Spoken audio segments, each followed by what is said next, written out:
নমস্কাৰ ৩ অক্টোবৰৰ পৰা নৱৰাত্ৰি আৰম্ভ হৈ আছে সেই সময়খিনিত মা দুৰ্গাৰ শক্তি অধিক সক্ৰিয় আৰু প্ৰবল ৰূপত থাকে নৱৰাত্ৰিৰ এই সময়খিনিত মাৰ শক্তি কেইবাটাও ৰূপত প্ৰকাশ পায় যিয়ে পবিত্ৰতা সাহস আধ্যাত্মিকতা আৰু ধাৰ্মিক শক্তিক প্ৰতিনিধিত্ব কৰে সেয়ে যিসকলে এই সময়খিনিতে মাৰ আৰাধনা কৰে তেওঁলোকৰ জীৱনত যিমানবোৰ দুখ কষ্ট যন্ত্ৰণা থাকে সেই সকলোবোৰ মা দুৰ্গাৰ আশীৰ্বাদত নোহোৱা হৈ যায় আৰু লগতে মায়ে তেওঁলোকক সমৃদ্ধি প্ৰদান কৰে মনোকামনা পূৰণ হ'বলৈ আশীৰ্বাদ কৰে তো মাৰ আশীৰ্বাদ আমি যদি পাবলৈ বিচাৰো তেনেহলে মাৰ এই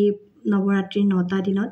মা দুৰ্গাৰ মন্ত্ৰ ওম দুম দুৰ্গাই নমঃ এই মন্ত্ৰ যদি আমি প্ৰতিদিনে এক মালাকৈ জপ কৰো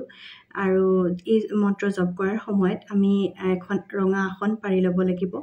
এগছি ঘি চাকি জ্বলাই ল'ব লাগিব আৰু লগতে এগিলাস পানী ৰাখি নিজৰ যি ইচ্ছা আছে আপোনাৰ জব বিজনেস ভাল বিজনেসৰ গ্ৰোথ হ'ব লাগে যদি আপুনি জব বিচাৰি আছে বা এটা ভাল ৰিলেশন যদি আপুনি বিচাৰিছে যদি আপুনি এজন ভাল লাইফ পাৰ্টনাৰ এট্ৰেক্ট কৰিব বিচাৰি আছে জীৱনলৈ তেনেহলে আপোনাৰ যি ইচ্ছা নহওক কিয় সৰু ডাঙৰ যিকোনো আপোনাৰ ইচ্ছা আপুনি মাৰ আগত ক'ব পাৰে আৰু মাৰ আগত আপুনি ইচ্ছাটো কোৱাৰ সময়ত এনে ধৰণে ক'ব যে আপুনি যেন মাৰ আশীৰ্বাদত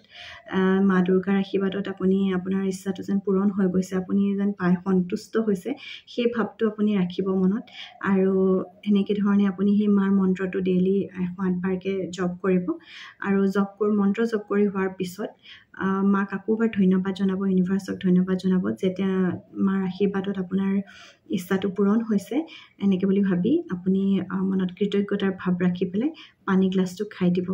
এনেকৈ কৰিলে খুব সোনকালে আপোনাৰ নিজৰ ইচ্ছা মনৰ ইচ্ছা পূৰণ হ'ব কিন্তু মনত বিশ্বাস ৰাখিব লাগিব সেই বিশ্বাসেই যিহেতু আদি মূল বিশ্বাসেই মিলয় হৰি তো সেয়ে আপুনি এই কামটো কৰি চাওকচোন নিশ্চয় মাৰ আশীৰ্বাদত আপোনাৰ মনোকামনা পূৰণ হ'ব ধন্যবাদ